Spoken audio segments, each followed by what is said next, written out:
नवजोत सिंह सिद्धू के कांग्रेस छोड़ने की खबरें क्या आई? गांधी वाड्रा कांग्रेस में हड़कंप मच गया। आनन फानन में सिद्धू से संपर्क साधा गया और उन्हें दिल्ली में किसी बड़े पद का ऑफर दिया गया। माना जा रहा है कि जुलाई में सिद्धू को नया और बड़ा पद मिल जाएगा। लेकिन सवाल यह है कि सिद्धू पहले भी कई मौकों पर पंजाब न छोड़ने की बात करते रहे हैं। अब क्या वे पंजाब छोड़कर राष्ट्रीय राजनीति में आना चाहेंगे? अगर ऐसा वे करते हैं तो ये उनकी मात ही मानी जाएगी। सिद्धू को राष्ट्रीय राजनीति में लाकर कांग्रेस एक तीर से दो निशाना साधना चाहती है। एक ये कि सिद्धू को केंद्र की राजनीति में लाने से पंजाब में कैप्टन अमरिंदर सिंह के लिए रास्ता पूरी तरह से साफ हो जाएगा, और दूसरा, सिद्धू की भी नाराजगी दूर हो जाएगी। हालांकि कैप्टन कह रहे हैं कि सिद्धू को लेकर कोई नाराजगी नहीं है, लेकिन अंदर खाने दोनों के बीच तनातनी जारी है। पिछले कुछ दिनों से सिद्धू के कांग्रेस को छोड़ने की चर्चा जोरों पर है और कहा जा रहा है कि आम आदमी पार्टी के रणनीतिकार प्रशांत किशोर सिद्धू के लगातार संपर्क में हैं और केजरीवाल की पार्टी में शामिल होने को लेकर उनकी सिद्धू से बातचीत हो चुकी है। लेकिन सिद्धू की शर्तों पर केजरीवाल अभी विचार विमर्श कर रहे हैं। सिद्धू बीजेपी को छोड़ 2017 में विधानसभा चुनाव से कांग्रेस में शामिल हुए थे और उस वक्त चर्चा ये थी कि पार्टी सिद्धू को उप मुख्यमंत्री का पद देगी। लेकिन राज्य में चुनाव जीतने के बाद कैप्टन सीएम बने, लेकिन कैप्टन ने उन्हें उप मुख्यमंत्री नहीं बनाया। कैप्टन ने उन्हें बड़ा विभाग दिया। हालांकि सिद्धू राहुल गांधी और प्रियंका गांधी से भी नाराजगी को जाहिर कर चुके हैं। लिहाजा गांधी परिवार के करीबी होने के कारण कांग्रेस सिद्धू को सम्मान देकर पार्टी उनकी नाराजगी को दूर करने की तैयारी में है। नवजोत सिंह सिद्धू पिछले एक साल से राज्य की सक्रिय राजनीति से दूर हैं और पार्टी की किसी भी गतिविधि में हिस्सा नहीं ले रहे हैं।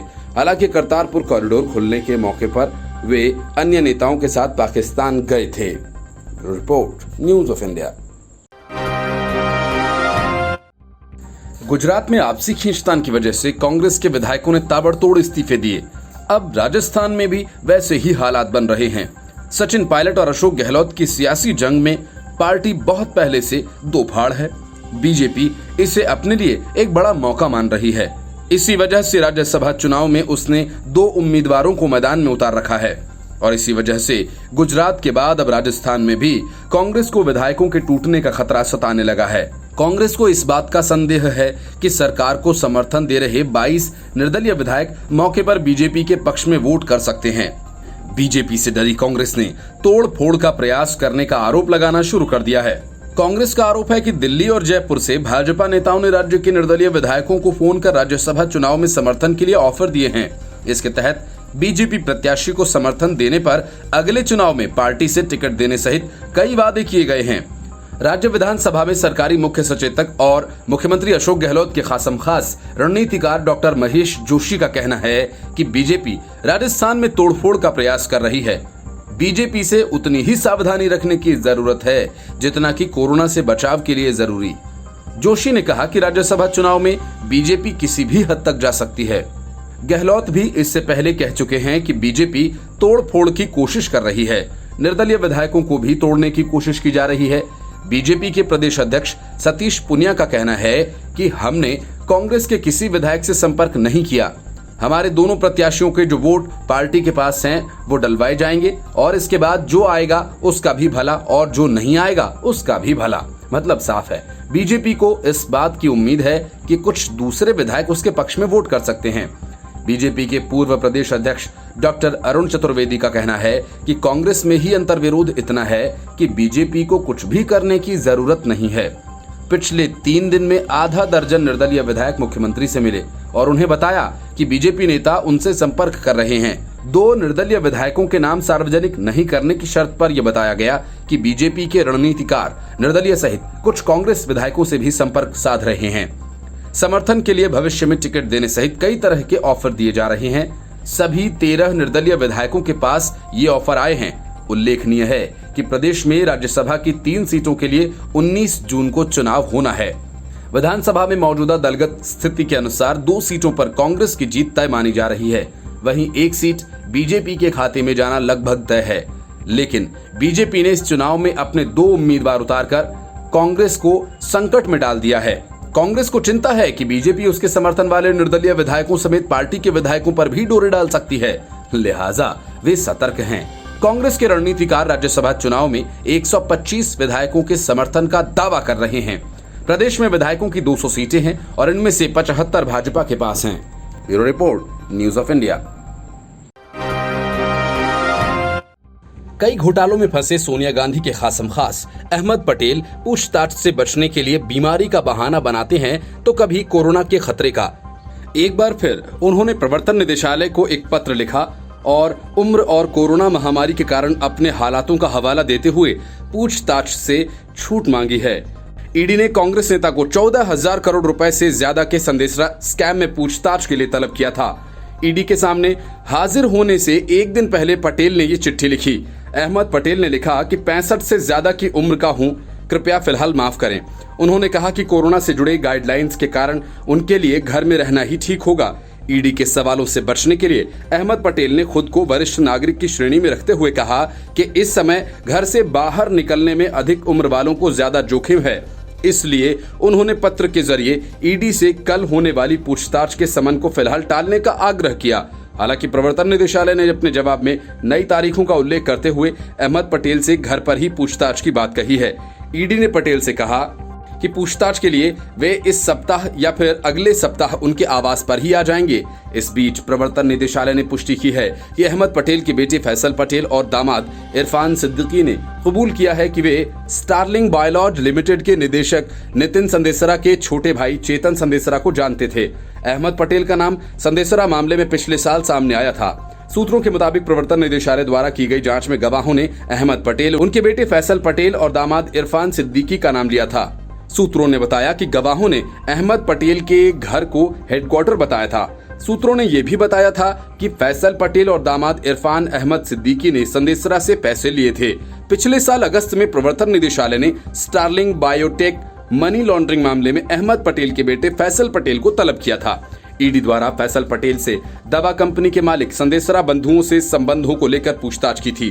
अहमद पटेल का पूछताछ से बचने के लिए स्वास्थ्य का बहाना बनाना कोई नई बात नहीं है। पिछले साल भी जब पटेल को आयकर विभाग ने हवाला केस में पूछताछ के लिए बुलाया था तो उन्होंने स्वास्थ्य का हवाला दिया था। कांग्रेस के कार्यालय में हवाला द्वारा 400 करोड़ रुपए नकद पहुंचाने का आरोप है, लेकिन उस वक्त भी अहमद पटेल अपनी खराब सेहत का बहाना बनाकर पूछताछ के लिए उपस्थित नहीं हुए थे। तब उन्होंने सांस लेने में तकलीफ की शिकायत की थी और खुद को फरीदाबाद हरियाणा के मेट्रो अस्पताल में भर्ती करवा लिया था। रिपोर्ट्स के अनुसार पटेल को अखिल भारतीय कांग्रेस समिति के कोषाध्यक्ष के रूप में पूछताछ के लिए बुलाया गया था। अहमद पटेल का विवादों से पुराना नाता रहा है और उनसे अन्य कई मामलों में पूछताछ भी की जा रही है।